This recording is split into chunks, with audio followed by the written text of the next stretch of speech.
Então, a gente vai ao web seminário de hoje, onde a gente vai discutir saúde mental, atenção psicossocial e reforma psiquiátrica. É um bicho de 7 cabeças? Então, vamos lá. Vamos ao nosso primeiro convidado, Felipe Faria Brognoli. Mais uma vez, Felipe, muito obrigado pela sua participação e colaboração aqui conosco. O Felipe é psicólogo, mestre em antropologia social, atua no CAPS 2, Ponta do Coral, no município de Florianópolis. Também é professor no curso de psicologia da Faculdade Sesusc e tem experiência na área de psicologia, com ênfase em psicologia da saúde, atuando principalmente nos seguintes temas: saúde mental, processos terapêuticos, políticas públicas, reforma psiquiátrica e nomadismo. Boa tarde, então. Boa tarde a todos, todas, todes. Obrigado aí, Mick, pela apresentação. Quero agradecer também ao Telesaúde pelo convite, pela oportunidade de a gente estar falando sobre um tema como esse, que é tão fundamental para quem está no campo, não apenas da saúde mental, mas no campo das políticas públicas de uma maneira geral, né? Porque a gente vai sempre, em qualquer espaço de atuação, a gente vai estar sempre encontrando com pessoas que, né, trazem na sua trajetória de vida algum tipo de dificuldade. Bom, eu queria começar essa fala, né, tratando de alguns conceitos que, de uma certa maneira, vão ser transversais a todos os seminários que compõem essa série, né? E por isso, tanto eu quanto a Lívia nos detivemos nesse momento a poder apresentar esses conceitos que são mais amplos, são gerais e, ao mesmo tempo, orientam toda a nossa prática no campo da saúde, né? E, em particular, quando a gente trata de saúde mental. Então, exatamente por isso, eu vou iniciar talvez pelo conceito mais amplo que nos atravessa a todos. Se a Rafaela já puder apresentar ali o primeiro slide, que é o próprio conceito de saúde. Rafaela, consegue me acompanhar aqui? Isso. Ok. Vou começar pelo mais amplo, porque ele, obviamente, sendo um conceito tão geral, ele vai também ser levado em conta no campo da saúde mental, né? E estou começando justamente pelo conceito de saúde, assim como ele foi formulado pela Organização Mundial de Saúde, lá no final dos anos 40, né? Quando, então, é criada a OMS. E vejam, de lá para cá, né, a gente costuma apoiar, basear as políticas públicas de saúde sempre orientada por esse conceito. Só que, né, isso é o conceito, a definição que foi estabelecida lá no final dos anos 40 e que já passou por uma série de debates e discussões que nos permitem relativizar até um certo ponto essa compreensão do que seja saúde. Veja, ela é um avanço, né? Ela é um avanço em relação às definições anteriores, que estavam muito voltadas para a noção de saúde como ausência de doença, né? O célebre, a saúde é o silêncio dos órgãos, né? Quando nada no corpo incomoda, isso seria o sinal de saúde. Bom, obviamente que essa definição ultrapassa essa compreensão restrita de saúde, principalmente porque ela estava voltada para a saúde física, biológica, né? E amplia essa compreensão, incluindo duas outras dimensões, a dimensão mental, ou que a gente pode colocar... Não, pode retornar ainda, Rafael. Isso, vamos nos deter um pouquinho aqui. Essa dimensão psíquica, afetiva, né, que diz respeito ao mundo da subjetividade, e uma dimensão social. Então, a partir dessa definição, a gente tem uma compreensão de saúde que leva em conta não apenas os aspectos físicos ou biológicos, mas também os subjetivos, afetivos e sociais, né? O que tem consequências muito importantes para o desenvolvimento das políticas públicas de saúde. Qual é o problema dessa definição? Ela parte da ideia de que existe um estado de completo bem-estar físico, mental e social. Isso, do ponto de vista das nossas vivências práticas, na verdade, é apenas uma idealização. Ela não é possível, né? Ninguém está nesse estado de completo bem-estar físico, mental e social o tempo todo, né? Então, esse é o debate que, de uma certa maneira, nos levou a fazer uma reformulação também dessa noção de saúde da OMS, porque, afinal de contas, o que nos mantém saudáveis é justamente poder encontrar um equilíbrio no desequilíbrio, né? Essa definição, infelizmente, ela elimina essa possibilidade de que a doença faça parte da própria noção de saúde, da própria experiência da saúde, né?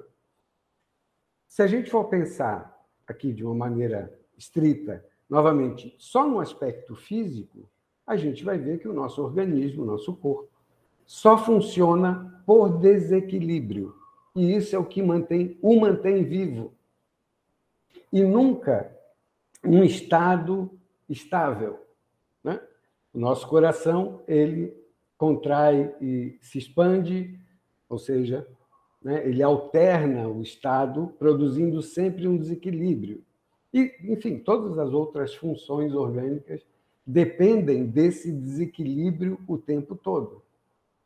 É esse movimento que produz saúde, e não essa ideia de uma estabilidade, de uma constância, não é?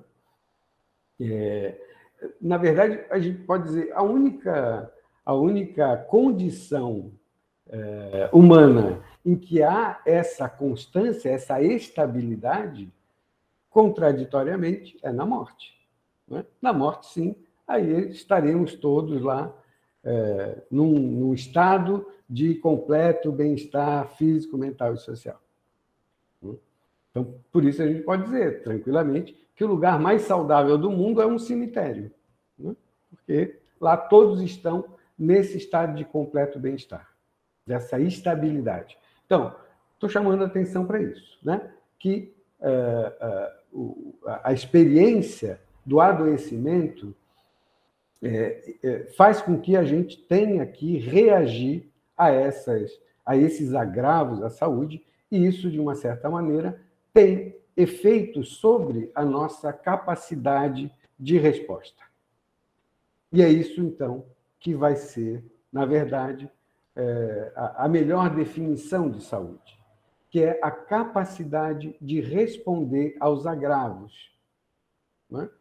E aí a gente vai, novamente, aproveitar o avanço da definição, que são as 3 dimensões, né, que passam a ser consideradas por ela, para pensar, por exemplo, que um sistema público de saúde eficaz e eficiente é um indicador de saúde, né? Por quê? Porque quando a gente tem à disposição um sistema público, um sistema eficiente, capaz de responder aos agravos, a gente tem, com isso, proteção à saúde, né? Quando a gente tem condições subjetivas, capacidade de responder da mesma maneira aos agravos, às dificuldades que a gente passa na vida, a gente também está demonstrando, né, uma potencialidade de saúde.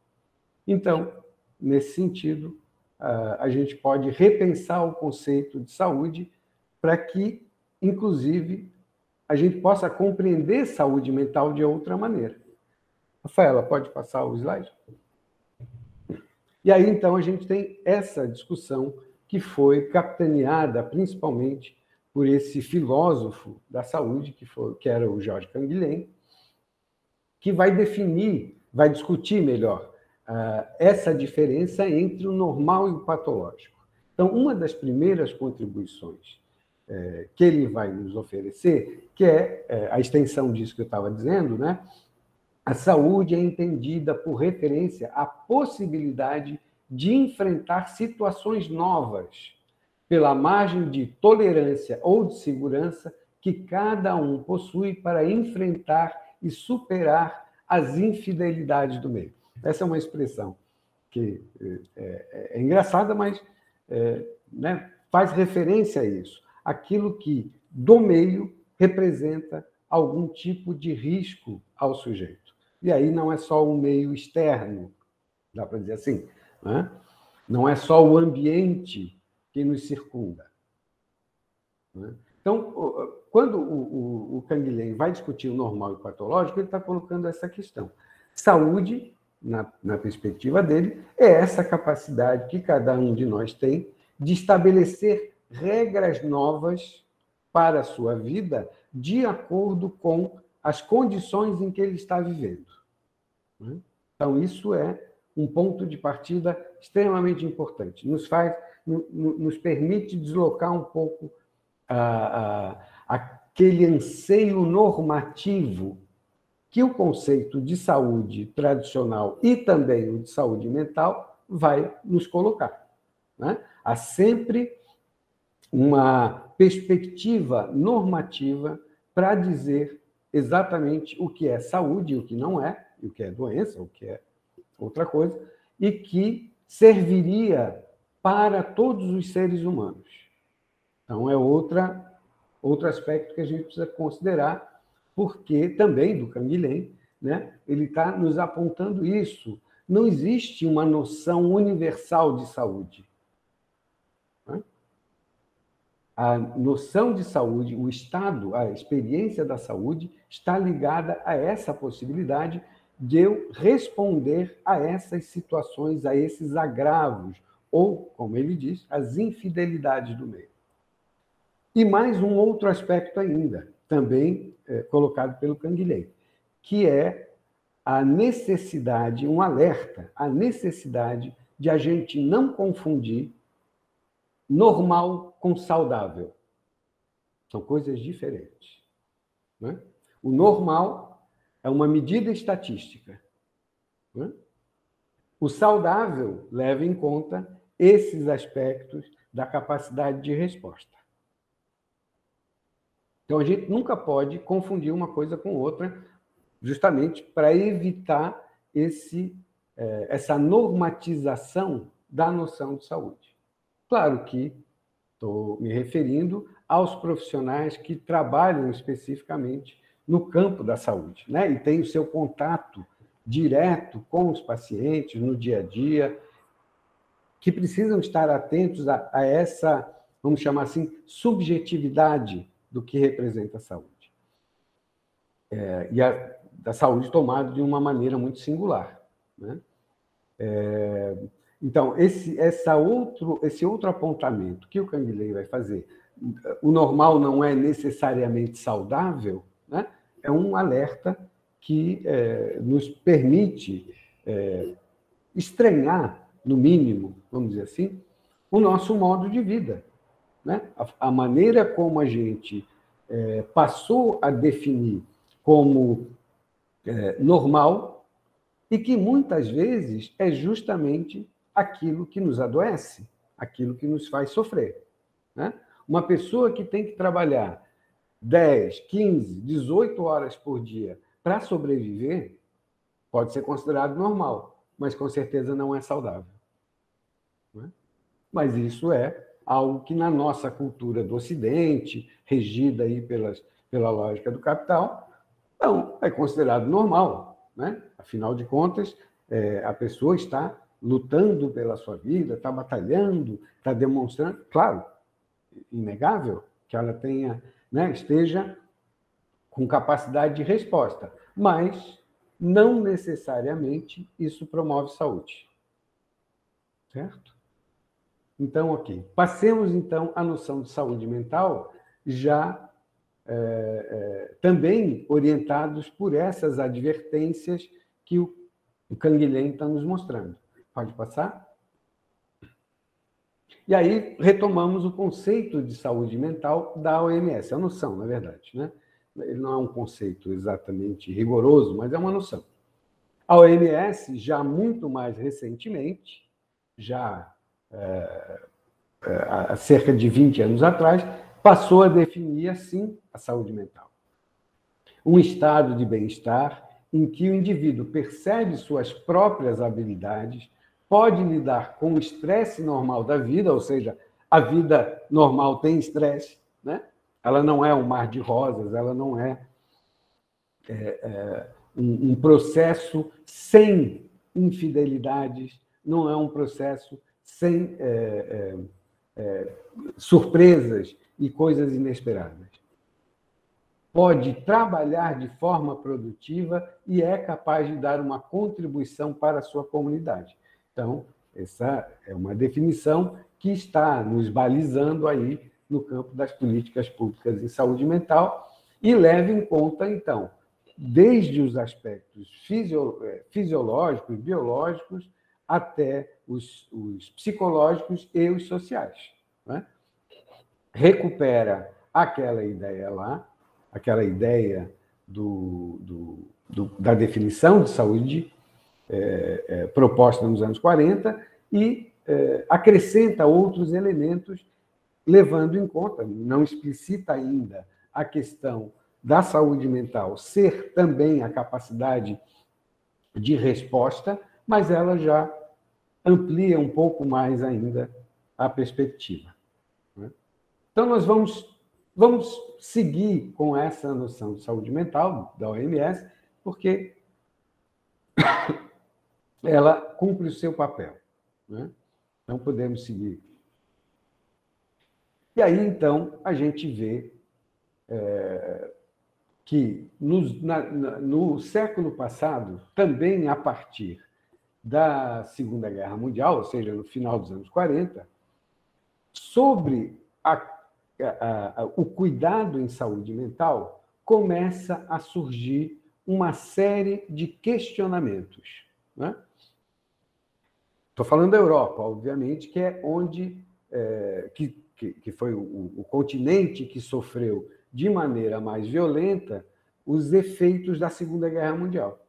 Né? E essa experiência, a experiência dos campos de concentração e mesmo dos hospitais psiquiátricos, não sei se vocês sabem, mas as câmaras de gás usadas pelos nazistas foram testadas pela primeira vez em hospitais psiquiátricos na Alemanha.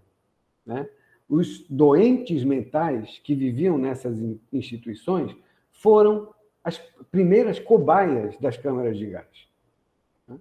Então, todo esse processo, obviamente, que é muito traumático, que foi muito traumático, de uma guerra daquela dimensão, né? Colocou como uma urgência a necessidade de se repensar vários âmbitos, várias instituições, o funcionamento de várias instituições sociais, dentre elas a psiquiatria e os hospitais psiquiátricos. Então, a partir daí, pelo mundo e pela Europa em particular, começam a aparecer tentativas de solução desse problema, que é o hospital psiquiátrico. As primeiras tentativas, a psiquiatria de setor, as comunidades terapêuticas, a psicoterapia institucional, tinham como ponto em comum a preservação do hospital psiquiátrico. Então, a ideia era reformar o hospital psiquiátrico para que ele passasse a funcionar de outra maneira e, a partir daí, seus efeitos terapêuticos fossem ressaltados. Né? Isso dura mais ou menos até os anos 60. Nos anos 60, então, a gente tem uma crítica mais radical à própria instituição psiquiátrica, não só o hospital psiquiátrico, mas a instituição psiquiátrica, né? Que é mais ampla que o hospital. E surgem também na Europa duas correntes importantes que não querem mais reformar o hospital psiquiátrico, mas acabar com ele, fechá-lo e propor outras formas de cuidado em saúde mental, particularmente a antipsiquiatria inglesa, né? Vai propor outras maneiras de compreender o fenômeno da doença mental e outras formas de tratá-lo. E, principalmente, a psiquiatria democrática italiana, que ganha no Franco Basaglia o seu principal porta-voz, seu defensor. Basaglia acabou fazendo carreira política e aprovou uma lei na Itália chamada Lei 180, ou Lei Basaglia também, e essa lei vai fechar os hospitais psiquiátricos, vai acabar com os hospitais psiquiátricos e criar uma rede substitutiva. Veja, é disso que nós estamos falando. Esse apelo só vai chegar no Brasil a partir dos anos 70. Né? O Basaglia esteve aqui, inclusive, visitou o Parque Manicomial Brasileiro, que a gente sabe, né? Acredito que todos aqui tenham noção dos efeitos que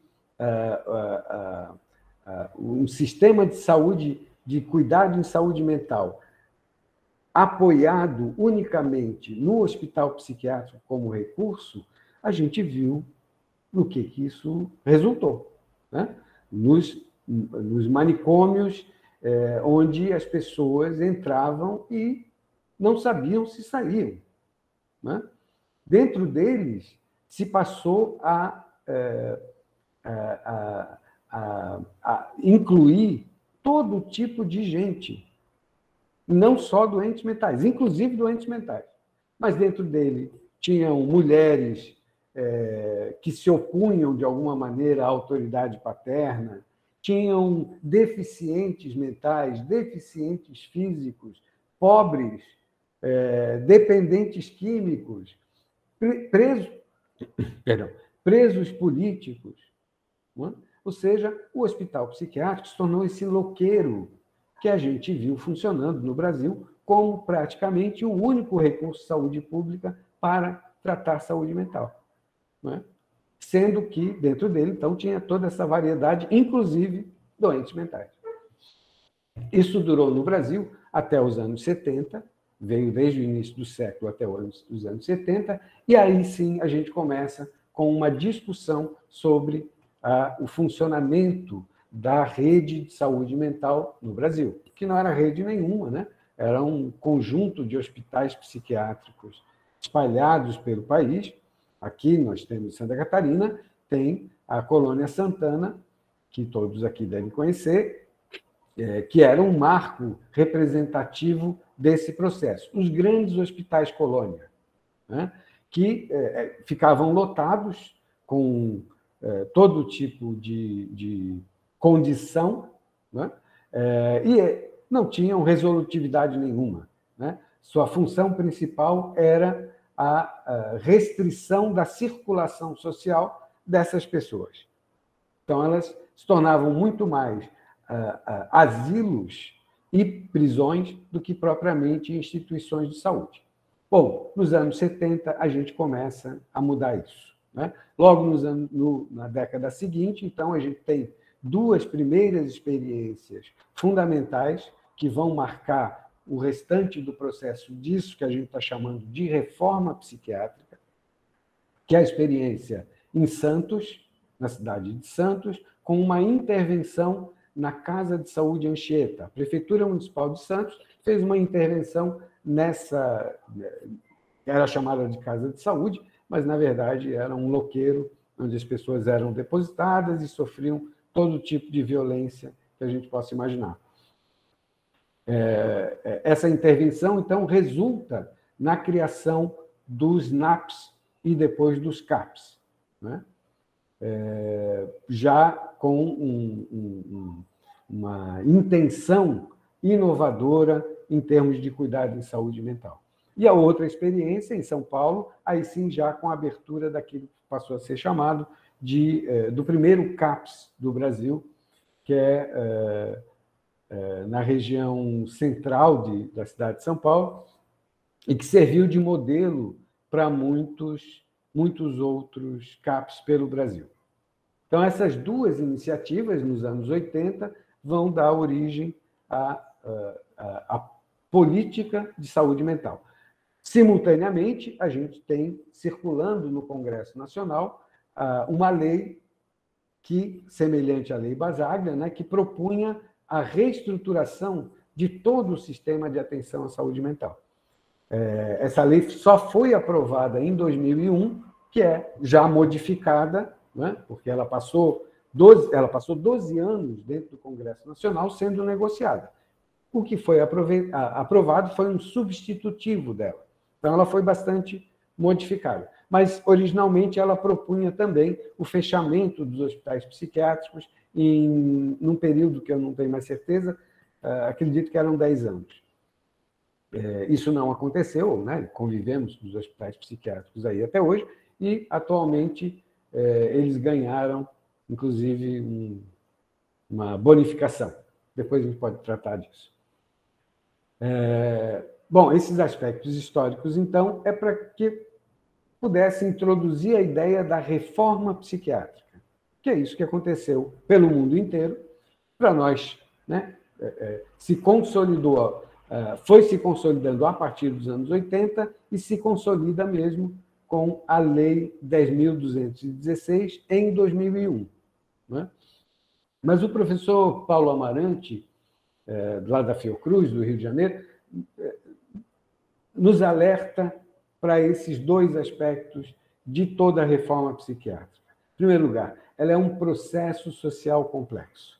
Ela não se dá de uma vez, porque ela se apoia numa série de transformações, que a gente já vai ver, numa série de transformações para que o olhar sobre a saúde mental seja modificado efetivamente.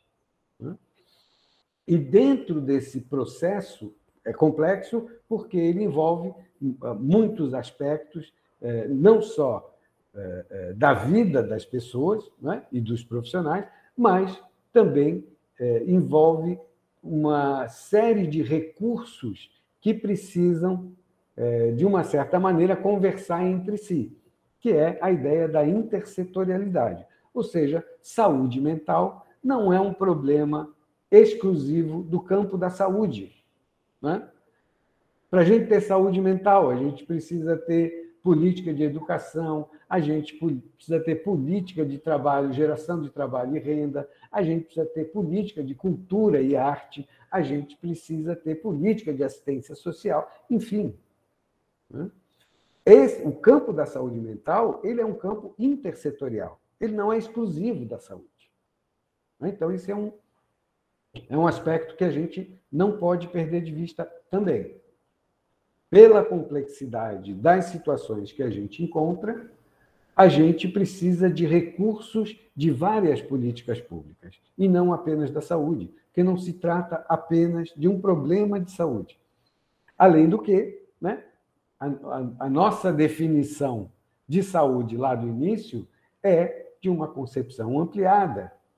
Né? Saúde é biopsicossocial.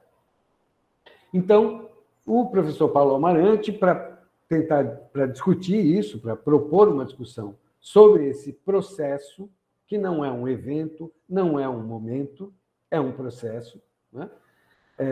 Sistematizou as 4 dimensões que são componentes desse processo e que a gente precisa reformar ou alterar, né, para poder ter, de fato, saúde mental. E aí podemos começar pela primeira dimensão, e que a gente precisa ter um certo cuidado aqui, porque não é uma escala hierárquica, né? São 4 dimensões, mas elas não são hierarquizadas. Não tem uma mais importante que a outra, não tem uma mais fundamental do que a outra. As quatro estão entrelaçadas. Não é? E não existe reforma psiquiátrica sem essas quatro dimensões. Né? Ninguém faz reforma psiquiátrica se não levar em conta essas quatro dimensões. Certo? Então, primeiro aspecto, teórico-conceitual. Né? Essa é uma dimensão epistemológica e que implica na mudança do conjunto das ferramentas conceituais que a gente tem para compreender esse fenômeno com o qual a gente está trabalhando, que a gente está lidando, tentando, de uma certa maneira, intervir. Não é?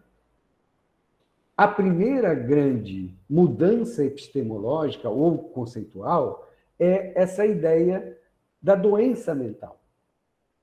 Né?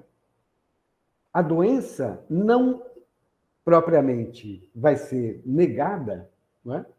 Mas substituída por uma outra forma de definir, que é a existência em sofrimento. E aí isso é uma proposição do Basaglia, inclusive. Né? Ele dizia, a gente precisa colocar a doença entre parênteses, porque senão a nossa atenção fica toda voltada para os sinais e sintomas da doença. E a gente perde o sujeito. Então, quando a gente está lá na frente, no campo de trabalho, né, o sujeito que nos procura, claro que ele está trazendo um sofrimento, e muitas vezes um sofrimento atroz, né, um sofrimento muito intenso. Imaginem vocês na frente da televisão e a televisão começa a falar com vocês. Né? Não é uma coisa simples. Você está lá e começa a ver pessoas à tua volta tramando contra ti, contra, né, a tua existência. Isso não é pouco sofrimento. Isso é muito intenso. E ele precisa, claro, de atenção, ele precisa de acolhimento. É preciso entender esse sofrimento. Mas quando a gente, ao invés de procurar o sujeito, fica dando atenção à doença, aos sinais e sintomas, o que resulta disso é, de uma certa forma, uma estagnação do sujeito dentro dessa condição de doença. Então, esse alerta é importante para que a gente continue produzindo formas de compreender, de olhar, né, de ver aquilo que está na nossa frente, que é um sujeito que sofre, um sujeito num processo de sofrimento. Ou seja, a gente não está jogando fora a ideia da doença, embora isso, né, renda outra discussão. Podemos falar de fato em doença? É só a gente voltar lá no Foucault e ler a história da loucura. Né? E o Foucault é muito claro nisso. A doença mental é uma invenção da modernidade. Né? Não existia doença mental antes? Sim, existia, mas era uma experiência considerada uma experiência trágica, mas uma experiência possível para todos. Todos os sujeitos humanos podem passar por essa condição. Né? Ela faz parte da existência. Nos últimos 2 séculos, ela foi cada vez mais sendo transformada em doença. Né? E aí, o processo disso, o Foucault explica muito bem. Ao ponto de hoje, a gente ter uma versão do que eu vou chamar de simplificação, né? Porque a simplificação ignora a complexidade, essa simplificação do sofrimento psíquico em termos de funcionamento neuroquímico. Né? Provavelmente vocês já ouviram isso em outros lugares. A doença mental reduzida ao cérebro, a uma doença cerebral. Bom, Isso tem outros desdobramentos, tem outros efeitos, outras consequências. Então, mudança no modelo teórico-conceitual ou epistemológico tem a ver, fundamentalmente, com isso, né? Com essa mudança. Podemos passar para a segunda dimensão. Aí sim, a gente tem, na segunda dimensão, um modelo técnico-assistencial que muitas vezes é confundido com a própria reforma psiquiátrica. Muita gente acha que basta fechar manicômio e criar serviços substitutivos que já está resolvido. Bom, se fosse fácil assim, seria ótimo, mas infelizmente não é. Se eu não mudo os conceitos, se eu não mudo a forma de olhar, o CAPS, ou o serviço substitutivo que for, vai continuar reproduzindo a lógica, né? Então, eu preciso das 4 dimensões e essa dimensão técnico-assistencial ela é fundamental, com certeza, né? Não podemos desprezá-la, pelo contrário, não é isso que eu estou fazendo, mas estou chamando a atenção para o fato de que ela sozinha não representa mudança, né? Então, o que a gente quer? Serviços que sejam capazes de acolher a esse sujeito em sofrimento, que ofertem, né, um cuidado específico à saúde mental e propiciem essa condição de manter o sujeito no circuito das trocas sociais e não no isolamento, no aprisionamento que o hospital psiquiátrico propunha. Então, depois a gente vai ver ainda um pouco a respeito desses novos serviços. Podemos passar também? Aí, então, eu fiz um apanhado aqui, tá? Alguns dados que estão aqui se referem aos dados que o Ministério da Saúde apresentava em 2015. Alguns dados. O número de CAPs, por exemplo, está atualizado. Isso está no site do Ministério da Saúde. Hoje são 2.738. Bom, enfim, né? Vamos dizer que seja exatamente esse número, que provavelmente não é. Deve ser um número maior ainda. Por todo o Brasil. Residências terapêuticas, unidade de acolhimento transitório, o programa de volta para casa, os núcleos de geração de trabalho e renda, os leitos em hospital geral, os serviços de convivência, né? Isso vai compor a RAPS, a Rede de Atenção Psicossocial, proposta desde 2011, né, e que sofreu modificações em 2015. Mas o núcleo, vamos dizer assim, da RAPS são esses diversos serviços que, felizmente, têm encontrado uma expansão. Já foi maior no início dos anos 2000, mas que segue em frente, mostrando que a gente já conquistou algumas coisas bem importantes. No próximo slide, Rafaela, por favor, a gente vai ter aqui também um mapa interativo fornecido pelo Ministério da Saúde. Vocês conseguem acessar lá, entrando no site. Acho que a Rafaela colocou aqui o link. Ele é bastante interessante, tá? Tem todos os serviços disponíveis no Brasil, não só CAPS, todos. Se a Rafaela puder baixar um pouquinho aqui a coluna da direita e voltar para uma perspectiva mais... Porque aqui aparecem só os CAPS, os 3 tipos de CAPS, né? Isso. Ok, aí está diferenciando, está certo. Mas nesse mapa, a gente encontra todos os serviços de saúde mental existentes no país e a sua localização. Tá? Então, a gente pode ir aproximando o mapa e encontrando o serviço lá na sua cidade, ou na cidade próxima, ou no estado. Isso, exatamente como a Rafaela está fazendo agora. Tá? Então, ele é bastante interessante. E você clica em cima do ícone ali, do sinalzinho, ele te dá o endereço do CAPS. Ele te dá o endereço do serviço. Ali, ó.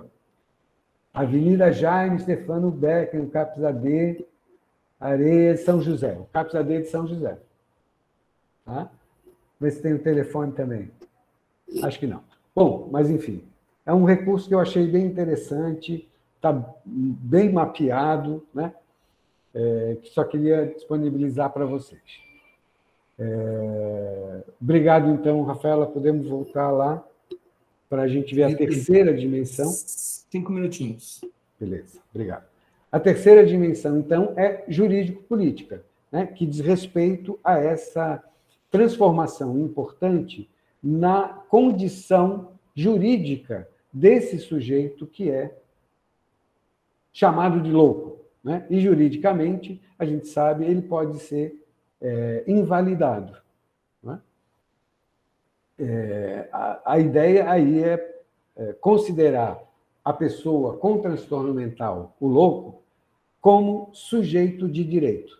E é isso que faz, principalmente, pode passar também, Rafael, a Lei 10.216. Né? A Lei 10.216 é a primeira lei brasileira que considera a pessoa com sofrimento em sofrimento psíquico como sujeito de direitos. Né? E ela regula uma série de aspectos da assistência e da política pública de saúde mental. E aí, por fim, a gente tem, na quarta dimensão, a dimensão sociocultural, que é extremamente relevante, que é poder modificar aquelas representações sociais que são imediatamente associados a essas pessoas estranhas, esquisitas, que se comportam de uma maneira diferente, né? Particularmente a ideia de periculosidade e a ideia de improdutividade, que são dois preconceitos que imediatamente colam na figura da pessoa em sofrimento psíquico. Né? E aí nós temos também, pode passar o próximo slide, temos pelo Brasil já há muitos anos uma série de iniciativas que procuraram o campo da cultura e da arte como uma forma de mudança nessa dimensão sociocultural. Né? A gente ainda tem, felizmente, vários programas de rádio, de TV, como TV Pinel, TV Tantã, né? Que vocês encontram os programas no YouTube, é só pesquisar lá no YouTube, vocês vão encontrar muito material sobre isso. Né? Os grupos de teatro, enfim. Houve uma época que o Ministério da Cultura lançou um edital de parceria Cultura e Saúde, chamado Loucos por Diversidade, que financiou uma série de programas de cultura e arte em saúde mental. Bom, então, essas 4 dimensões é que vão constituir a reforma psiquiátrica. Né? E é preciso que elas caminhem juntas para que, de fato, a gente tenha modificações, mudanças significativas no cuidado em saúde mental. Tá?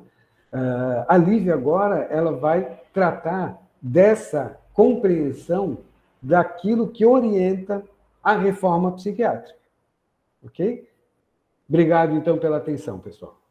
E aí eu passo agora, então, a palavra para a Lívia. Lívia, também, mais uma vez, muito obrigado pela tua participação. A Lívia é psicóloga com especialização em saúde pública e em saúde da família e mestrado em saúde mental e atenção psicossocial. Tem experiência na área de psicologia, psicologia da saúde, psicologia social, saúde mental, saúde pública, saúde coletiva e assistência social, e atua como psicóloga do consultório na rua da Secretaria Municipal de Saúde da Prefeitura Municipal de Florianópolis. Boa tarde a todos. Como o Mick falou, o Felipe foi super, hiper didático. Não sei se eu vou atingir a mesma expectativa, mas vamos lá, né? Depois a gente pode conversar. E eu tenho a minha colinha aqui para eu não me perder no raciocínio. Mas, então, todo esse processo da reforma psiquiátrica que o Felipe falou até agora, né, ele se propõe a uma mudança de paradigma. O que é um paradigma? É um modo de pensar de uma sociedade, né? Assim, a grosso modo, é um modelo, é um padrão, como uma sociedade entende um fenômeno. Então, a partir de um modo de pensar, necessariamente a gente desenvolve um modo de lidar com esse fenômeno, né? Isso é um paradigma. E é isso que eu vou tratar aqui quando a gente vai falar de atenção psicossocial, já vamos chegar até lá. Mas eu queria só fazer o link com as 4 dimensões da reforma, porque, vejam, o paradigma também vai ser composto de vários aspectos e elementos e parâmetros, né? Como a reforma, que o Felipe disse que ela é composta das 4 dimensões, e se não tiver essas 4 dimensões entrelaçadas, não é reforma, né? Se a reforma ela se tratasse, por exemplo, somente da construção de conceitos, construção de conhecimentos, reflexão de conceitos, como é a dimensão teórico-conceitual, a gente não teria todos os embates políticos e ideológicos que a gente passa no dia a dia dos serviços, né? Seria algo no campo da doutrinação, produção de conhecimento sem ressonância na sociedade, né? Se, por outro lado, ela se restringisse à criação de novos serviços sem a mudança de modelo de atenção, se ela se reduzisse à dimensão técnico-assistencial, como o Felipe falou, né? Criar novos serviços, mas reproduzindo a mesma lógica ou o mesmo modelo de atenção, a gente também não viveria, não mataria um leão a cada dia no dia a dia dos serviços, né? Porque a gente convive com todas essas concepções e esses modelos de atenção ao mesmo tempo, né? Dentro dos serviços. Então, também não é só a mudança de serviço. Se a reforma se propusesse somente as mudanças no campo das leis, que é a dimensão jurídico-política, provável que todo o ideário da reforma nunca fosse implementado, né? Porque, infelizmente, a existência da lei não garante a sua aplicação. Então, tem que ter a lei, mas tem que ter o movimento social, né? Tem que ter o protagonismo dos usuários, tem que ter o fomento dos serviços.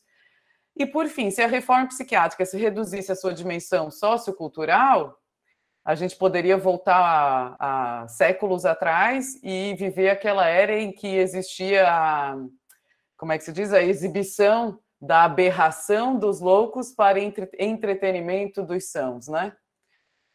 Então, isso tudo para dizer que a reforma psiquiátrica é tudo isso. São essas 4 dimensões, é tudo junto e misturado ao mesmo tempo, né? É a conjunção das 4 dimensões que vão conformar uma mudança de paradigma, né? E esse paradigma da reforma psiquiátrica é o paradigma da atenção psicossocial. E aí, para falar de atenção psicossocial, eu vou deixar aqui registrado, né, que eu vou usar o mérito todo é do Abílio Costa Rosa,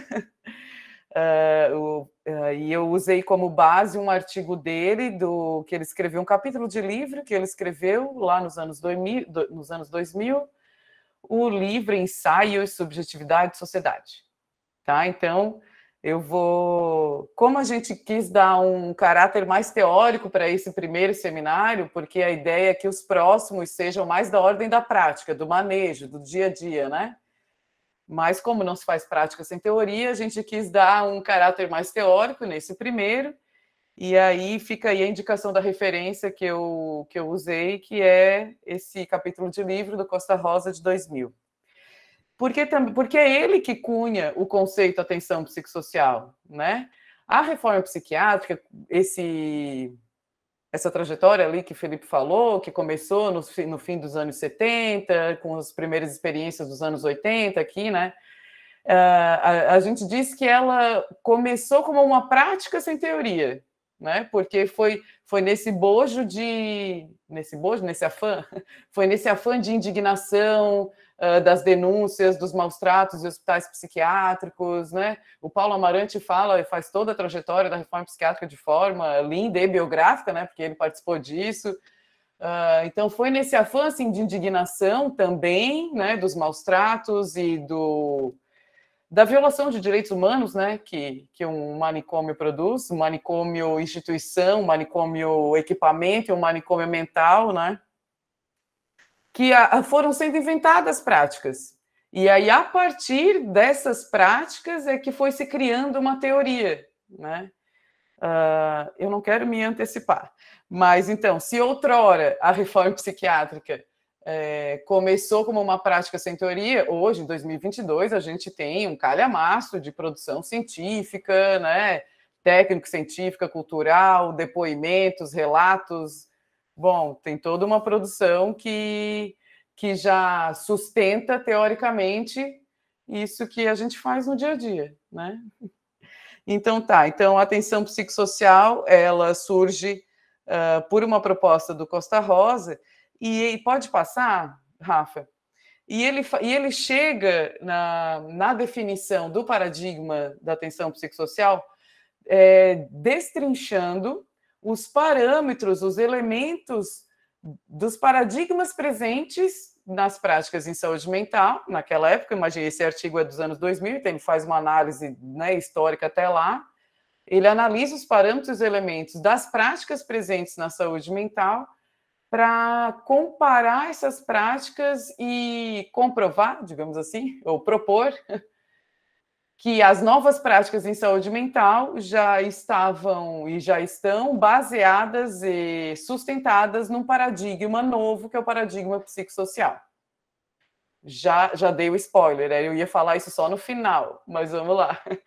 Então, eu quero trabalhar com vocês isso que ele trabalha no capítulo, que são os parâmetros do paradigma das práticas em saúde mental.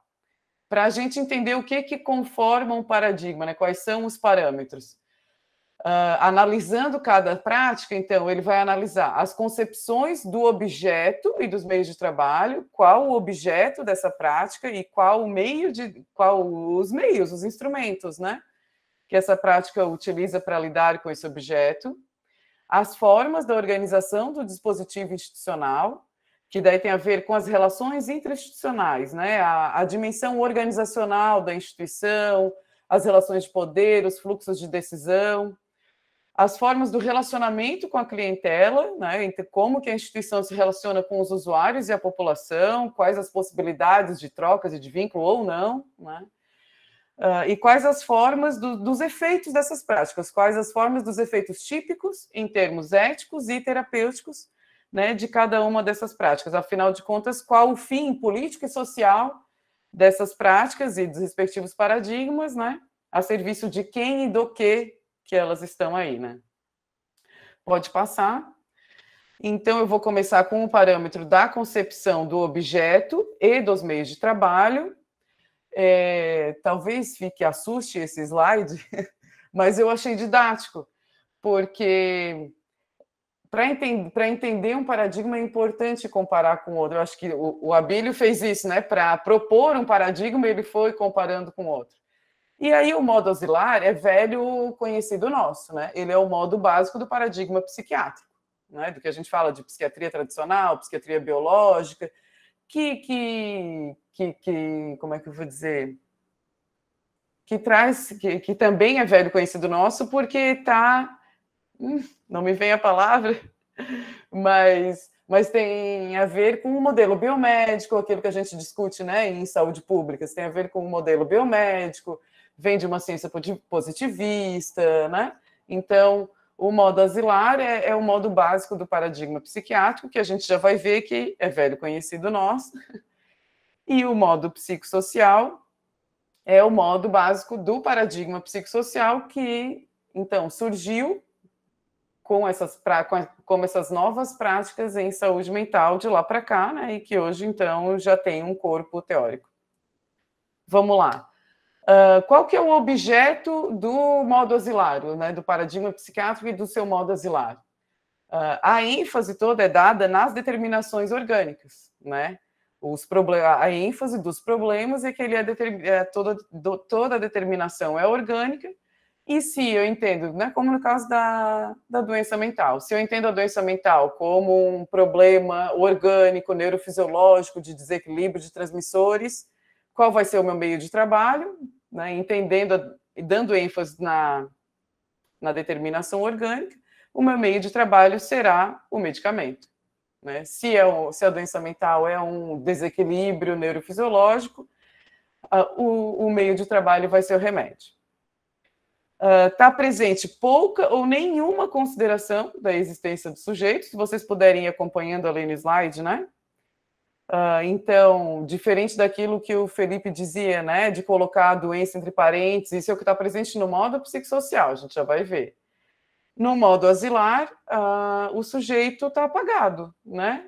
Na verdade, não se trata do sujeito, se trata da doença.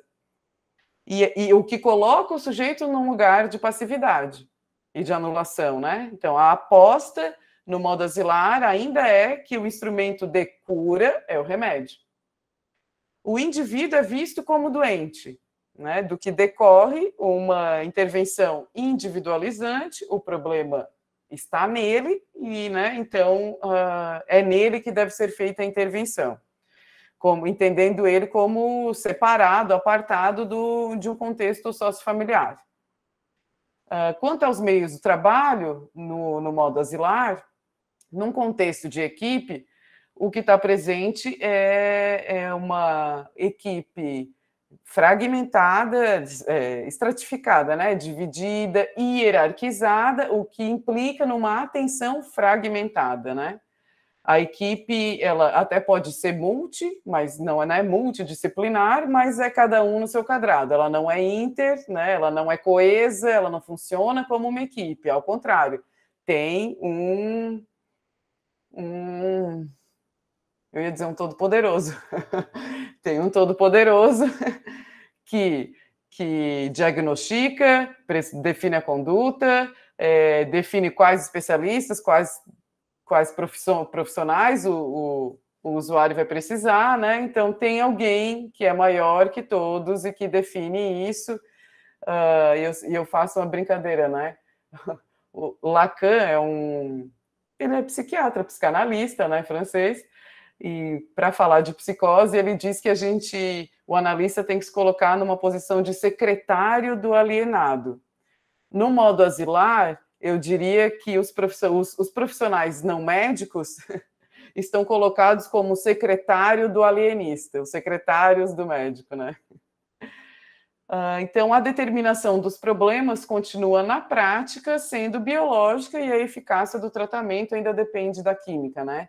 A meta do modo asilar, nesse parâmetro do objeto e dos meios de trabalho, ela é a hospitalização, a medicalização e a objetificação. Aqui eu posso até estar falando palavras difíceis que estão lá no livro, mas é por isso que eu digo que são velhos conhecidos nossos, né? É isso que a gente vê quando a gente vai, sei lá, num hospital como usuário, ou quando a gente vai trabalhar, a gente passa por esses meandros o tempo todo, né? No modo psicossocial, com relação aos objetos e meios de trabalho. Então, o modo psicossocial, ele vai considerar os fatores políticos, biopsicossociais, né? Toda a integralidade do sujeito como determinantes dos problemas.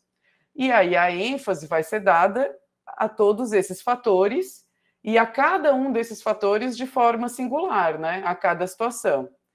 Então, se o problema é multifatorial, a solução também tem que ser, né? A solução não é simples. E os meios de trabalho têm que ser diversificados, né?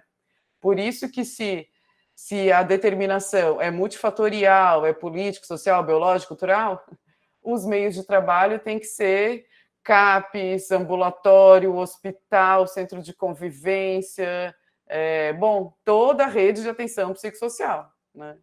Mas, aí falando a diversidade dos meios de trabalho, pensando nos equipamentos, mas pensando nas disciplinas, né? É no modo psicossocial que os saberes, as disciplinas ganham, se propõem a ganhar o mesmo status que a medicina, né? E que a psiquiatria, no caso. Então, todos os saberes são importantes, inclusive o do usuário e os saberes populares. Entendendo que as determinações são multifatoriais, os meios de trabalho também terão que ser os mais diversificados possíveis para além da medicação. Importante dizer, talvez eu possa ter alguma radicalidade aqui no meu discurso, mas importante dizer que não se é contra a medicação, nem se é contra a internação.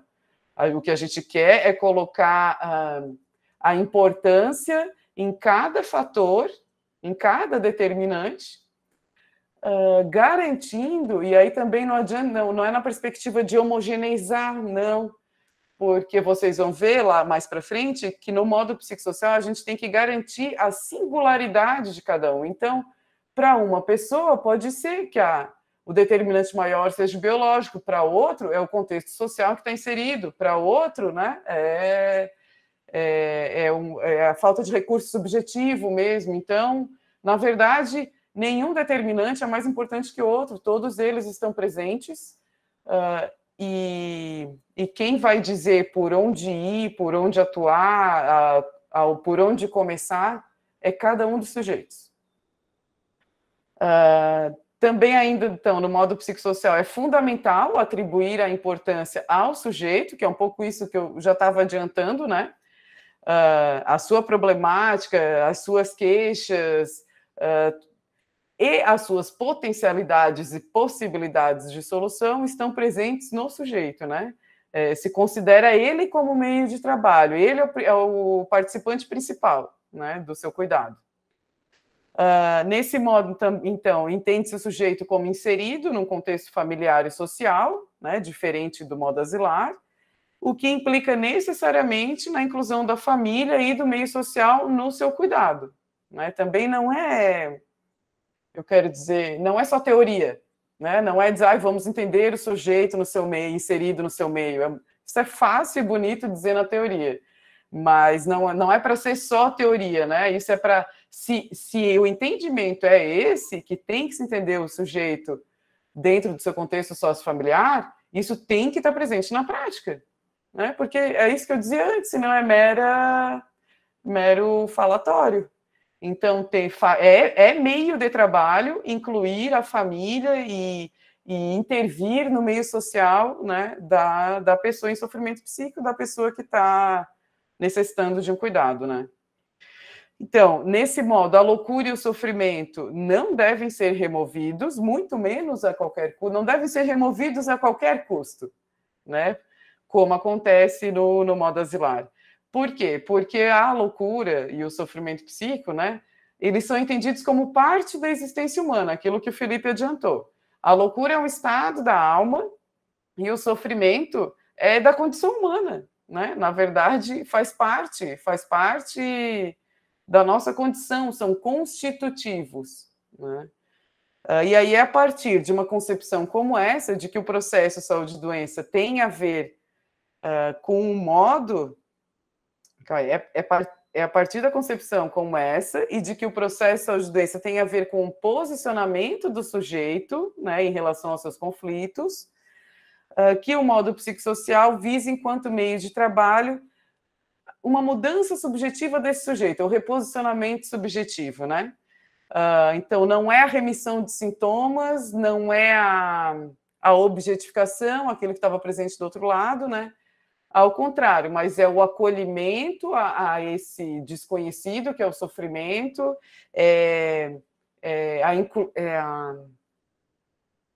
a consideração do sujeito como autor do seu problema e da sua solução, né? Nesse processo, nesse processo e produzindo uma mudança subjetiva, né? A implicação do sujeito no seu sofrimento.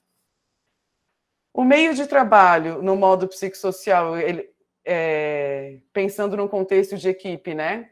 É a equipe interdisciplinar, e aí que efetivamente já tem a diferença, né? De que lá era multi, cada um no seu quadrado, aqui é inter, num trabalho colaborativo, e uma equipe que efetivamente funcione como equipe, né? Porque isso é muito fácil dizer que a gente tem uma equipe no serviço de saúde, mas uma equipe que nunca se vê, que nunca conversa, nunca atende junto, nunca troca, nunca briga, né? Porque equipe sem conflito também não é equipe.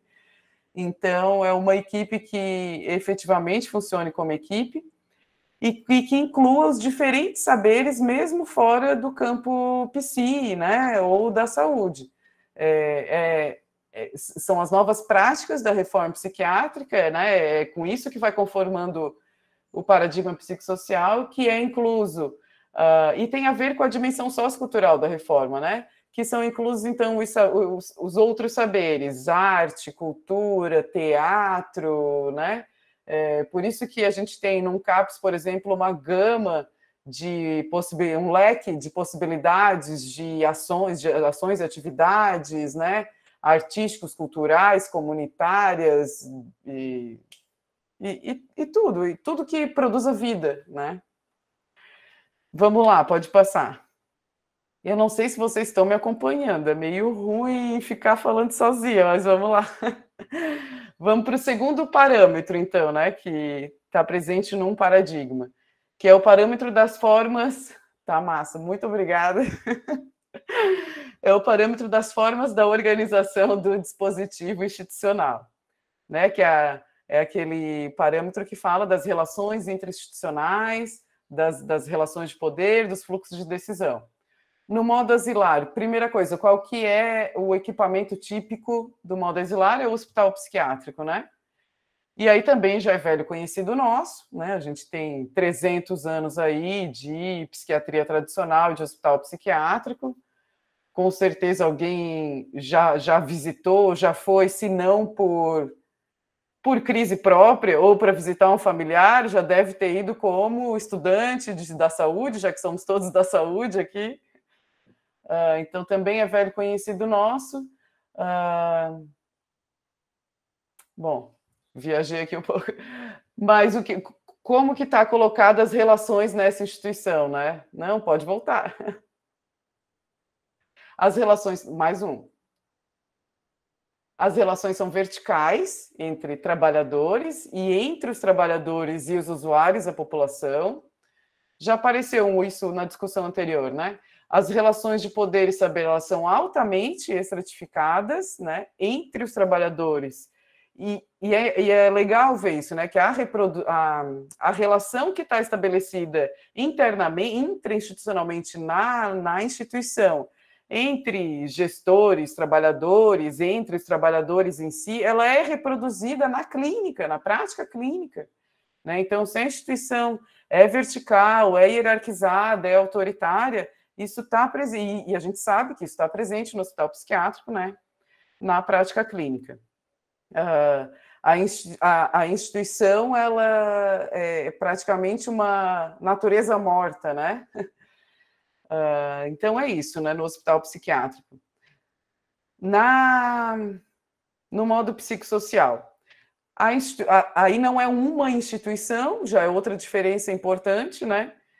Se no modo asilar era o hospital psiquiátrico, no modo psicossocial, aqui devia estar bem grande a RAPS, né? Eu botei todos os serviços ali, mas aí são várias instituições, falando nos serviços, né? São vários serviços, é uma rede de atenção psicossocial. Eu gosto de opor ao manicômio. Para mim, o que faz oposição ao manicômio não é só a RAPS, não, é a cidade. Para mim, o que se opõe ao manicômio é a cidade. Eu só vou ficar feliz quando eu ver assim, a reforma psiquiátrica, pensando nas 4 dimensões, né? Nos serviços, nas concepções de loucura. Eu só vou estar feliz quando eu ver ela capilarizada, assim, no dia a dia, no imaginário da cidade, né? Quando eu ver uma pessoa em sofrimento psíquico acessar os mesmos lugares que nós, né? Ou estar aqui dando uma aula, por exemplo. Então, eu gosto de chamar atenção para isso, que a oposição ao hospital psiquiátrico, né, é a cidade, e em termos técnicos assistenciais, são todos os serviços que compõem a RAPS, desde a atenção básica ao nível terciário, né? E, para além da saúde, os serviços de outras políticas públicas. Bom, então, o organograma da instituição no modo psicossocial, ele é horizontal, também oposto ao modo asilar, né? As relações estabelecidas no modo psicossocial, elas já vêm um pouco fruto da reforma sanitária, né? Um pouco o que a gente vê na construção do SUS, porque reforma psiquiátrica e reforma sanitária só não são, eu ia dizer, não são as mesmas coisas, mas estão paralelas ali, né? Com uma imagem objetiva em comum, inclusive, pensando em projeto de sociedade, né? cada um garantindo a sua especificidade, mas com um projeto de sociedade em comum. E acontece ali, né? Todos são contemporâneos, as reformas. E a reforma psiquiátrica, por estar dentro de um contexto de defesa da saúde pública e de defesa de um sistema único, ela traz no seu bojo, então, princípios e elementos da reforma sanitária. Então, por isso que no modo psicossocial está presente a defesa e a importância da mobilização e da participação social, né? Coisa que não é novidade para nós que somos do SUS, né? No âmbito dos serviços, por exemplo, não sei para quem é de CAPs aqui, né? Mas é muito comum nos CAPs ter a assembleia dos usuários. Toda semana, ou quinzenal, ou uma vez por mês, tem a assembleia dos usuários, onde se discute o cotidiano do serviço, né? Essa é uma forma de... isso, eu quero dizer, demonstra para nós como as relações são estabelecidas, né? Em nenhum momento a gente pode imaginar uma assembleia de usuários num hospital psiquiátrico, né? Então, a assembleia dos serviços, toda a organização e o fomento à abertura e à sustentação das associações de usuários, isso é muito presente na saúde mental, né? E entender o fomento à associação de usuários é importante para nós trabalhadores, né? Entender o fomento, a organização sociopolítica dos usuários como parte da clínica, da nossa como prescrição de conduta terapêutica, né? Está lá organizando politicamente os usuários e montando a associação de serviço ou do município. Isso é tão importante quanto a psicoterapia, né? Falo do meu lugar de psicóloga. Isso tudo é o que conforma... pensei aqui na clínica, mas conforma e traduz um pouco como as relações são estabelecidas, né, nas instituições típicas do modo psicossocial. Nesse sentido, então, que as relações de poder e saber são horizontalizadas e a instituição está a serviço da ética e da técnica, né? Então, a meta do modo psicossocial, nesse parâmetro do dispositivo institucional, é a participação, a autogestão e a interdisciplinariedade. Um pouco isso tudo que eu conversei, né? Vamos lá, próximo. É que falando assim, parece que é tudo lindo e maravilhoso. Não é tudo lindo e maravilhoso, gente, mas a gente tem que aprender para propor, inventar e sustentar, né? Essa é a nossa proposta, pelo menos. Vamos lá, relacionamento com a clientela, né? O parâmetro do relacionamento com a clientela, que é aquele das relações da instituição com os usuários e com a população. Deixa eu me achar aqui na minha colinha. Aqui. No modo asilar, a instituição é um espaço de relação entre doentes e sãos, né? Esse é o lugar de cada um. Entre os sábios e os ignorantes, né? Aqueles que detêm o poder também.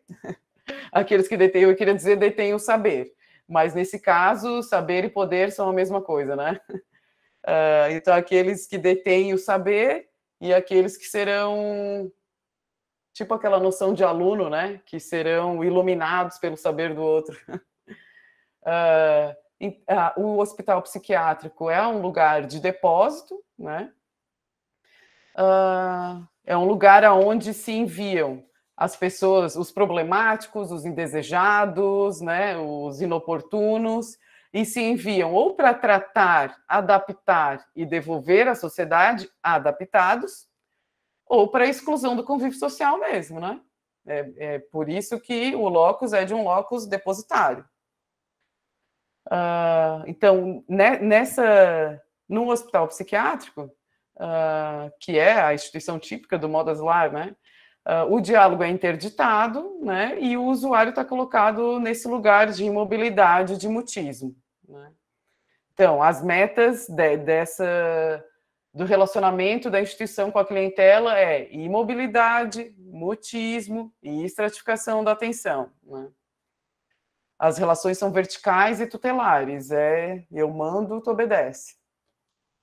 Vamos lá, para o modo psicossocial. Então, a instituição é um espaço de interlocução, E por ser um espaço de interlocução, desenvolve-se práticas de intersubjetividade horizontais, né? O usuário fala, ele participa do diálogo, ele trabalha na fala e pela fala, né?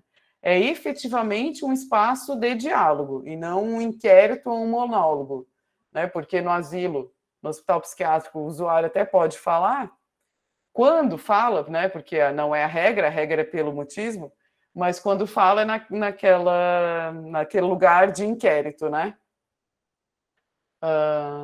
Ou monólogo, falando sozinho, com os pássaros, com a televisão, né? Talvez seja até melhor. Mas tá, então no modo psicossocial, o relacionamento com a clientela garante, então, o espaço de interlocução, de diálogo, né? Por essa característica da interlocução, as instituições do modo psicossocial, elas são capazes de funcionar como um ponto de fala e escuta da população. Né? Ela deixa de ser um depósito, porque, ao contrário, né, no hospital psiquiátrico não se pode entrar, não se pode chegar perto, se internou alguém só pode ligar 48 horas depois, é um mistério. Diferente das instituições do modo psicossocial, então, que elas passam a ser também, por todas essas características dela, um ponto de fala e escuta da população, até porque os serviços da atenção psicossocial, eles devem ser territorializados, integrais, né, comunitários, abertos, basicamente são os princípios que construíram aí a noção de CAPS, e a gente vai ter um seminário só para CAPS, então não vou me aprofundar, mas isso está presente também no princípio das residências terapêuticas, né, que é para ser residência, para ser casa, com vizinhos do lado, com mercadinho na frente, isso é residência terapêutica, nas unidades de acolhimento. Então, a territorialização, o caráter comunitário e esse lugar inserido na comunidade, na cidade, faz parte, tá? É princípio, né? Para a implantação e para a caracterização dos serviços da atenção psicossocial. Pode passar. Vamos lá para o parâmetro das formas dos efeitos típicos em termos terapêuticos e éticos, né? Afinal de contas, qual o efeito de cada modo, né? Com base no seu paradigma. Então, no modo asilar, está presente, e eu achei bem bom que o Abílio escreveu assim, né? Está presente uma hipertrofia dos defeitos de tratamento. Acho que já falou tudo, está bem pedagógico, que os efeitos do modo asilar e do paradigma psiquiátrico são defeitos de tratamento, né? Que a gente pode traduzir como a cronificação. Tem como resultado de suas práticas a remoção dos sintomas, a adaptação à sociedade, o ajustamento, né? Eu sempre digo que o hospital psiquiátrico, ele mata o sujeito subjetivamente, né? Não trata da doença e não do sujeito, ele mata o sujeito subjetivamente, afetivamente, emocionalmente, sustenta um corpo, porque a intervenção é química, está lá, sustentando um corpo, e não mantém, como é que eu quero dizer? E nem sustenta direito esse corpo, mantém um corpo capenga, né? Porque o remédio que pode apaziguar as alucinações e delírios começa a dar problema no fígado, na bexiga, nisso, naquilo, né? Então, todos os efeitos colaterais, né, aquela coisa da discinesia tardia e, os efeitos do remédio. Então, para mim, eu acho que nenhum corpo ele sustenta direito, né? Sustenta um corpo capenga. Mas tem isso como resultado das suas práticas, né? A cronificação, o ajustamento, a adaptação. Por isso que é da ordem da ética da adaptação. É essa ética que está colocada, né? Não é nunca para inserir a família ou intervir no meio para, de repente, construir algo em conjunto com esse sujeito que o coloque em outra posição, ele consigo mesmo na sua mudança subjetiva e ele perante os outros. Não, é ao contrário, é aquele sujeito que é o problema que tem que ser adaptado. Por isso que a meta é da adaptação, né? Por outro lado, no modo psicossocial, não se deixa de alcançar a remissão de sintomas. Isso é importante dizer, que não se deixa de alcançar, isso pode acontecer, né? Isso me lembra muito a noção de redução de danos, né? A gente, na noção de redução de danos, também a gente pode acabar no processo, entrar num processo de abstinência, a gente pode chegar na abstinência do uso prejudicial de álcool e outras drogas, mas como na redução de danos, aqui no modo psicossocial, a meta não é a remissão de sintomas a priori, né? Isso pode acontecer como um efeito do processo, mas não é isso que é visado diretamente, não é essa a meta final a priori, né? Não é a qualquer custo. Então, o que se pretende no modo psicossocial, como resultado, é essa mudança subjetiva do sujeito, né? A mudança da sua posição subjetiva naquilo que ele faz sofrer, né? A mudança do seu lugar social, né, perante o seu meio. Por isso que a ética que está em jogo no modo psicossocial é a ética da singularização. Então, eu não sei se fica claro para vocês de como a atenção na atenção psicossocial tem que ser singular, né? É diferente do asilar e do paradigma psiquiátrico, que pela ética da adaptação, a atenção pode ser universal e homogênea, homogeneizadora, né? No modo psicossocial, não, né? Justamente porque o resultado é uma mudança da posição subjetiva da pessoa, do lugar social dessa pessoa naquele seu meio, né? No que conforma o seu meio social. É muito do caso a caso. Isso é a ética da singularização, né? Cada caso é um caso, né? E a atenção tem que ser singular e não universal. Bom, com isso tudo, então, que a gente pode conceituar... Não, vou finalizar. É com isso tudo, então, eu espero que tenha ficado claro, que a gente pode conceituar, afinal de contas, o que é atenção psicossocial, né? A atenção psicossocial é o paradigma das novas práticas em saúde mental, né? O paradigma das práticas substitutivas ao modo asilar. É isso, aquilo que eu explicava no começo que eu me adiantei, né? É aquilo que foi sendo... É uma teoria que foi sendo forjada na prática e que a gente pode definir agora como um paradigma, né, dessas novas práticas. E aí, por isso, ela traz no seu bojo um compromisso ético-político que eu queria encerrar com isso, né? Com algum compromisso ético-político da atenção psicossocial. De um outro entendimento do louco e da loucura, diferente da noção de doença mental e dos carimbos de perigoso, improdutivo e incapaz. Doença mental é uma invenção, não existe desde sempre e não precisa existir para sempre. E a atenção psicossocial coloca outras coisas no lugar, né? Que é a experiência do sujeito, existência e sofrimento. Outra forma de se lidar com o louco e a loucura que não segregando e isolando, né? Romper com a exclusão, o confinamento e a segregação social, e está aí a pandemia para a gente se colocar um pouco no lugar do louco, né? Do isolamento do louco que ia ser depositado em hospitais psiquiátricos. Está aí a pandemia para trazer um pouco de loucura para todos nós, nos nossos isolamentos. Outra forma de tratamento, que não só o medicamentoso individualizante, então está aí a atenção psicossocial, né, garantindo a integralidade do sujeito com outros saberes, outros serviços, né, e garantindo a produção da vida na cidade, eu diria. E outra forma de se relacionar com o louco que não o subjugando, né? Isso tudo, então, é a superação do modo asilar e do paradigma psiquiátrico, que é o que consolida a atenção psicossocial. E espero ter ajudado e contribuído. É isso, Mick. Eu estou muito feliz com as falas de vocês, aprendi bastante coisa, fiz várias perguntas, mas tem perguntas no chat, eu vou começar pelas perguntas que estão no chat.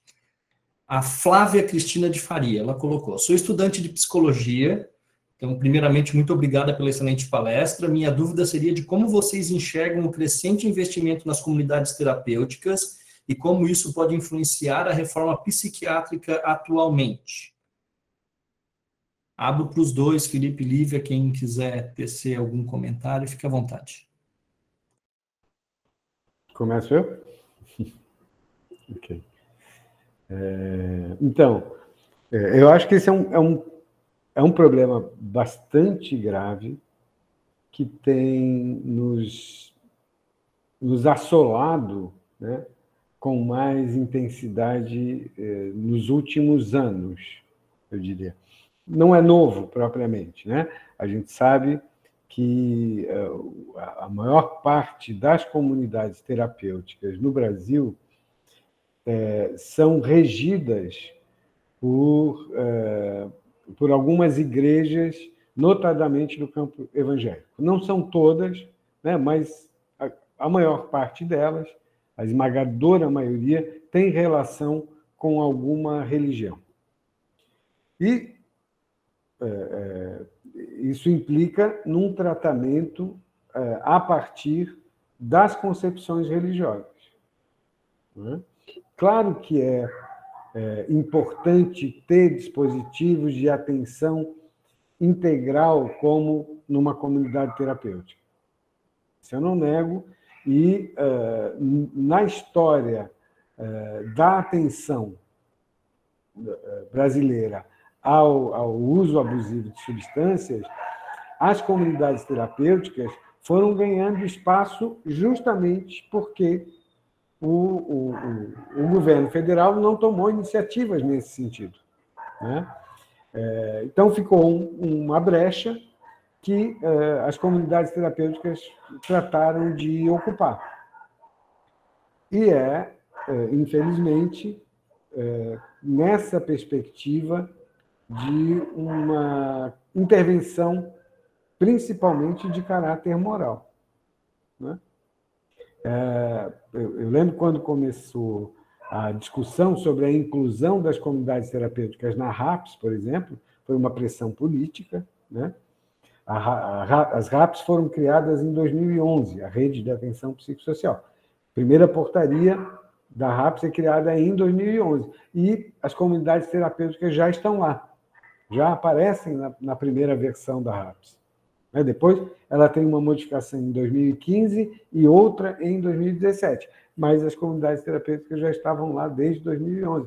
Ou seja, recebendo recurso público. Estar na RAPS oficialmente significa isso, né? Elas fazem parte do SUS e elas vão receber dinheiro do SUS, né? Então, como eu falei antes, foi uma pressão política, principalmente pela bancada evangélica, que assumiu a defesa dessas instituições que, infelizmente, se opõem, na maioria das vezes, à lógica da reforma psiquiátrica, em todos os seus aspectos, né? Além do tratamento moral, não é só isso, né? A própria concepção de tratamento é de abstinência, parte do princípio da abstinência, que é algo que a gente estava conseguindo avançar com a ideia da redução de danos, de uma política de tratamento ao uso prejudicial de substâncias com redução de danos. A comunidade terapêutica enfatiza a abstinência. Se o sujeito não se mantém abstinente, ele não pode ficar na comunidade, né? É punitiva, portanto, e, portanto, é moral. É isso. Posso responder? O Felipe já dá aula, né? Mas, respondendo o que eu acho do investimento nas comunidades terapêuticas, eu acho um horror, sou contra, não concordo.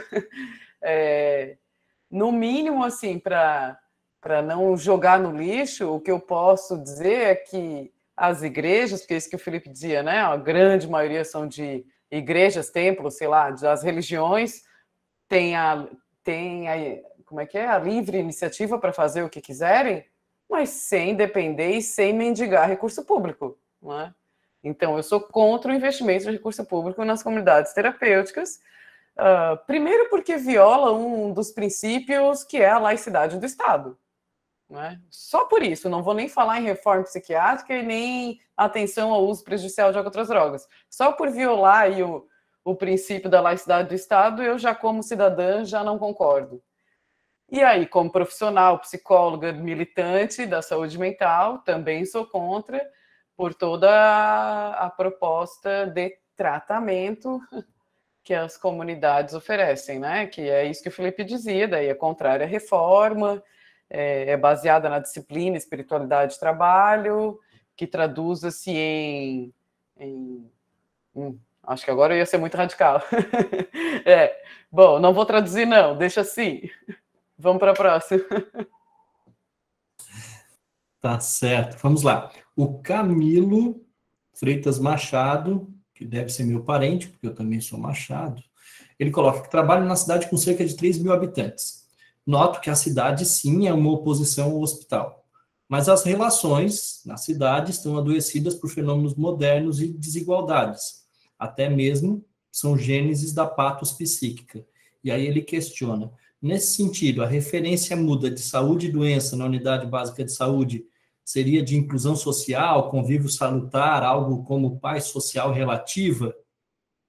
Então, passo para vocês também aí.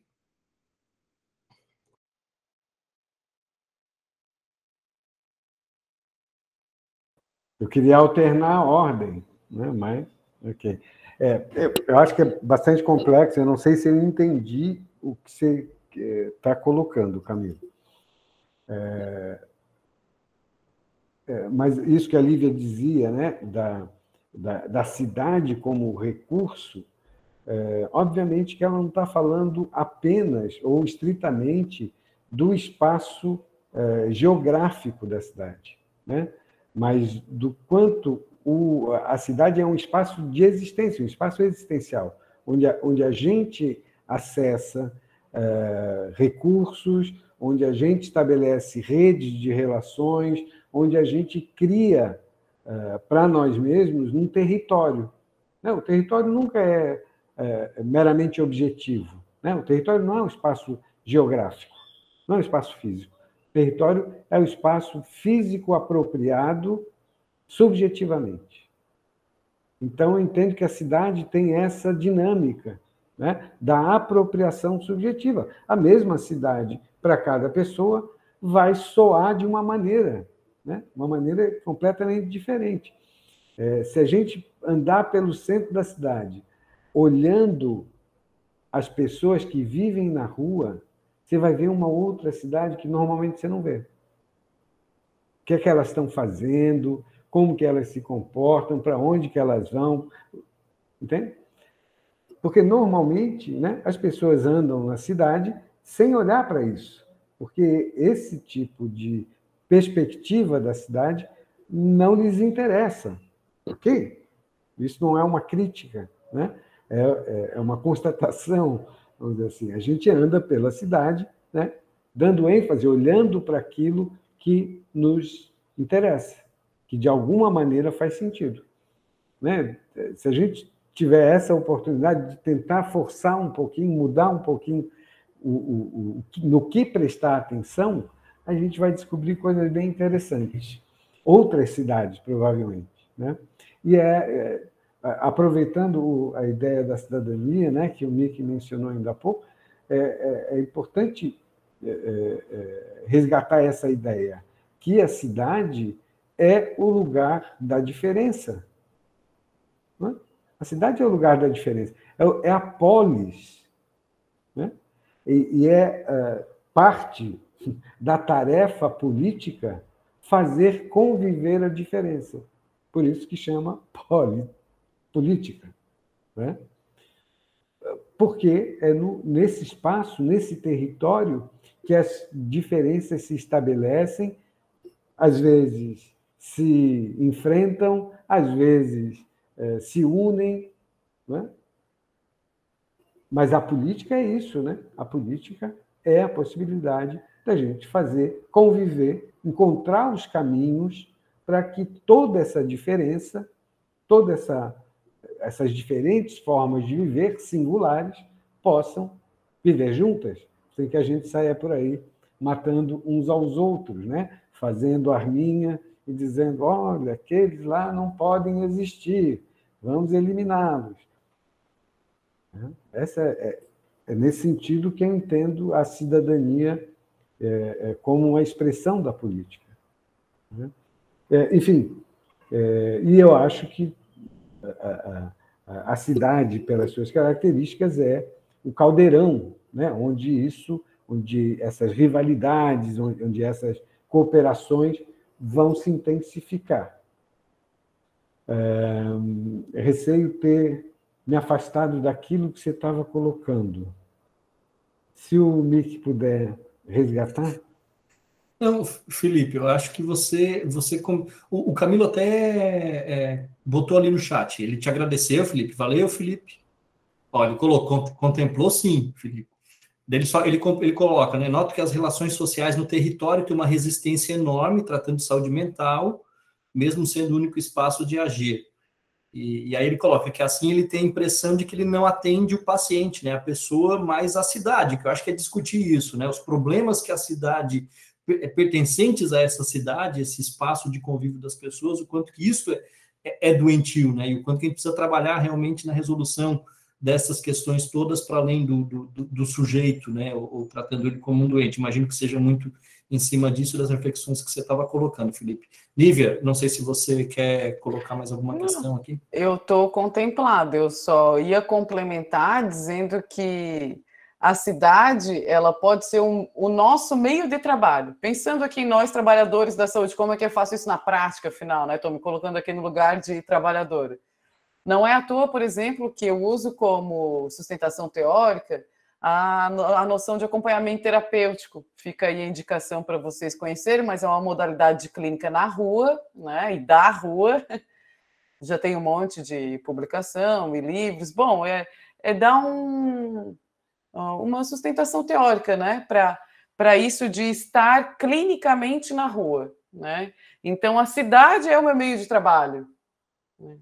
E eu posso estar falando da cidade, circulando pela cidade com o usuário e incluindo o usuário neste processo, né?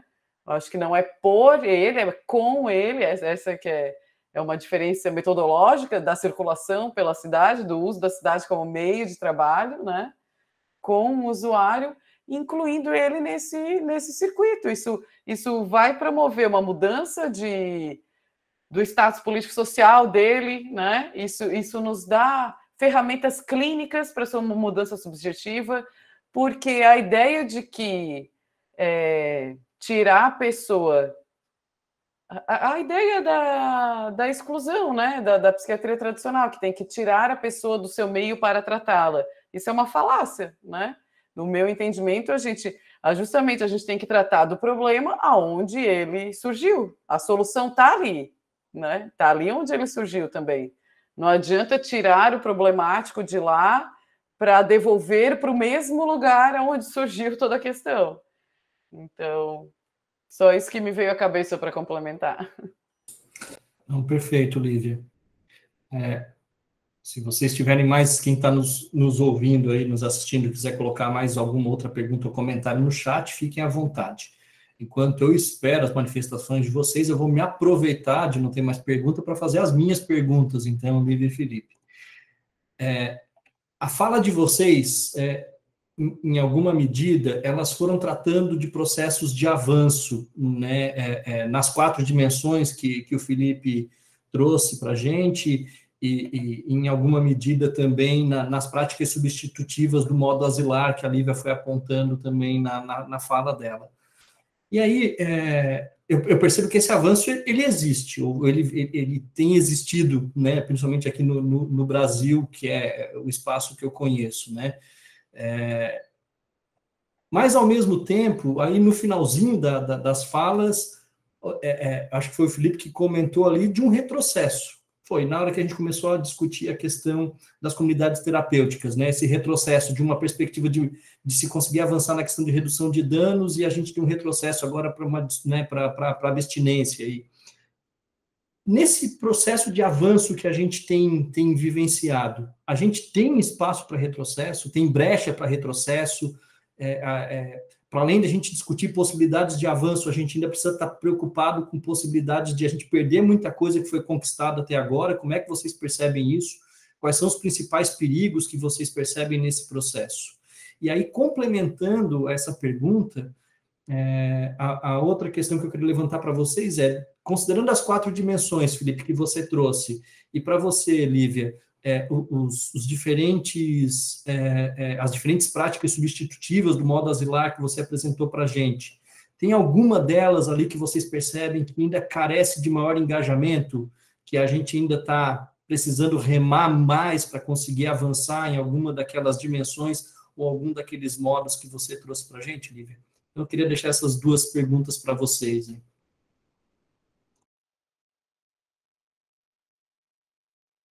Então, eu diria, infelizmente, sim. Infelizmente, a gente tem vivenciado, nos últimos anos, com certeza, retrocessos seguidos, né? A gente levou muito tempo para poder construir isso, que é né, um modo, uma compreensão, serviços, investimento público na rede de atenção psicossocial, na construção de uma outra maneira de cuidar das pessoas com transtorno. E como é rápido perder isso, né? Sempre fico chocado com isso. A gente leva tanto tempo para construir, mas para destruir uma caneta é suficiente. O nosso processo ele não começa com a Lei 10.216, né? Nosso processo de reforma ele começa com um movimento social, que é o movimento da luta antimanicomial, né? Quem começa a reivindicar mudança no modo de cuidado é esse movimento social, que reúne usuários, familiares e profissionais, né? Ou seja, os pacientes, os usuários, são agentes políticos fundamentais. Então, essa força conseguiu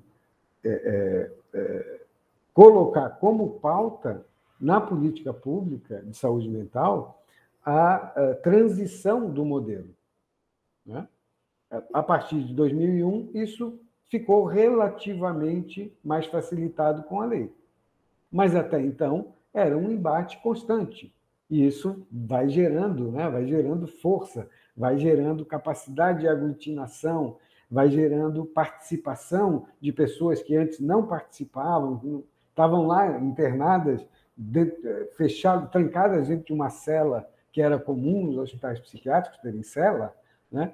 E, de repente, ele se vê morando numa casa com outras pessoas, num bairro residencial, né?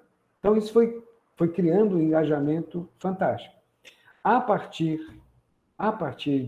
do golpe de 2016, eu sou obrigado a mencionar isso porque esse é um marco para mim, a gente começa o retrocesso, né?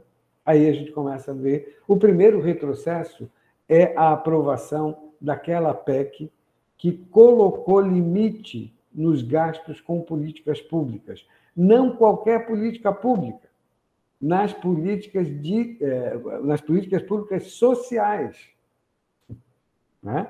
Saúde, educação e assistência social. O restante ficou intocado, né? Os investimentos do governo em infraestrutura, em obra pública, não sei o quê, isso não foi tocado. Quem perdeu foram as políticas que contribuíam para a redução da desigualdade. Então, desde lá, a gente vê né, infelizmente, seguidos retrocessos. Eu procurei colocar ali um mapa dos serviços para mostrar que a gente, ainda assim, conseguiu avançar muito, que não é só desgraça, né? Mas a gente tem, infelizmente, perdido muito e sendo ameaçado. Por exemplo, na RAPS de 2011, na portaria da RAPS de 2011, o hospital psiquiátrico não está incluído como ponto de atenção psicossocial. Não existe hospital psiquiátrico. Na transformação de 2017, ele foi incluído. Então, ele voltou a receber recurso que ele já não recebia mais. Então, é um embate constante. Esse campo da saúde mental, eu digo, ele não é só técnico, ele é político e exige que a gente esteja disposto para a luta.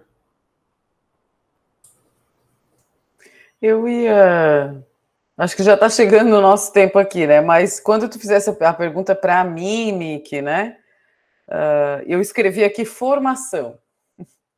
Eu acho que do que está presente ali nos dois modos e nos dois paradigmas, é muito difícil. A coisa mais difícil é coexistir com esses dois, né? Isso não acabou um para começar outro. E a gente não vai esperar acabar um para começar outro, e não é porque começou outro que o velho acabou, é tudo junto e misturado. A gente tem no mesmo serviço profissionais adeptos a um paradigma psicossocial e profissionais adeptos ao paradigma psiquiátrico, numa relação vertical e hierarquizada. Por isso que a gente é perseguido no local de trabalho. Para quem conhece a nossa história aqui, né? A gente é perseguido no local de trabalho, porque os dois paradigmas estão presentes desde o dia a dia do serviço até o nível de gestão. Porque os CAPs, por exemplo, estou falando dos CAPs porque o nosso, querendo ou não, é o centro, e prestem bem atenção no nome, de atenção psicossocial. Então, se ele é o centro da atenção psicossocial, não poderia ter o paradigma psiquiátrico ali dentro. Mas não é a verdade, não é a realidade, né? A realidade é que o paradigma psiquiátrico está presente, e está presente cada vez mais, e isso faz parte dos retrocessos, né? Porque as coisas não são separadas, enquanto as leis vão avançando para trás, né? Enquanto as coisas vão avançando para trás, o paradigma psiquiátrico também vai avançando para trás, se isso é possível. Tem uma frase que diz assim, né? No Brasil, a gente tem muito passado pela frente. Isso mesmo. Então, eu acho que é difícil, falando enquanto trabalhadora, é difícil conviver com os dois paradigmas no dia a dia, mas como a gente está aí, e eu sei, né, isso faz parte da escolha profissional, da escolha, né, da minha escolha, mas por que eu assinalei a formação? Porque a minha aposta está na formação, de que algum dia eu posso conviver com um paradigma psiquiátrico, com um hospital psiquiátrico, assim, na minha geração, mas eu queria morrer com as próximas gerações já vindo de outra forma. Então, acho que, e por isso que eu assinalei formação aqui, porque as pessoas continuam vindo da mesma forma, né? Subordinadas ao mesmo paradigma psiquiátrico, biomédico. E aí a sensação, para quem já está aqui com 40 anos, que não é muito, mas também não é mais 20, é de que eu estou falando a mesma coisa há 20 anos e a gente não sai do lugar. Então, até para provocar aqui o Telesaúde e, inclusive, já parabenizar, não é à toa que a gente fez uma série de seminários, eu acho que o mais difícil, e como eu dizia, né, a solução está no problema, o maior problema, mas a solução está na formação. Perfeito, Lívia. Eu tinha mais duas perguntas, mas eu vou fazer uma porque o Felipe deixou no ar, e aí eu sou obrigado a perguntar. Felipe, tu comentou sobre a bonificação para os hospitais psiquiátricos, e aí tu falou assim, talvez a gente volte sobre isso depois. Então, eu vou retomar, eu não sei se o que você queria falar era sobre a inclusão de novo deles na legislação, ou tem mais algum outro elemento que tu gostaria de colocar sobre essa questão? Não, fundamentalmente é isso, né? Mas é um ato que representa muito mais, né? É uma tentativa, sem dúvida, porque essa é uma corrente presente na condução da política pública nesse governo e no anterior também, que se mostrou muito clara através das suas associações, das manifestações, associações profissionais, que eu quero dizer, né? Nas suas manifestações, qual é o paradigma que ainda rege, né? Então, a reinclusão, ou melhor, a inclusão de leitos em hospital psiquiátrico na RAPS, ela é, vamos dizer assim, um corolário desse processo, né? É a cereja do bolo. Ela representa isso. Não é mera tecnicalidade, né? Ela está dizendo, olha, nós vamos continuar existindo sim, queiram vocês ou não. Os hospitais psiquiátricos vão permanecer em pé, né? Recebendo dinheiro do governo. E tem outra, que eles ainda não conseguiram, que é o financiamento público para eletroconvulsoterapia. Vem na mesma esteira. Atualmente, o SUS não paga sessões de eletroconvulsoterapia, mas é uma reivindicação antiga que essas mesmas associações profissionais fazem, alegando que a técnica mudou, que ela está mais humanizada, que ela é efetiva. Não é um problema técnico, é um problema ético. Perfeito, Felipe. Mas, para finalizar, eu quero agradecer demais o Felipe e a Lívia, não só pela disponibilidade de vocês por estar aqui conosco hoje, mas pela disponibilidade de vocês de preparar essa fala, que a gente sabe que isso também demanda bastante tempo, esforço e energia de todo mundo. Então, agradecer vocês por todo o didatismo de vocês nesse primeiro web seminário. Acho que a gente abre com chave de ouro esse conjunto de web seminários, preparando para os próximos eventos.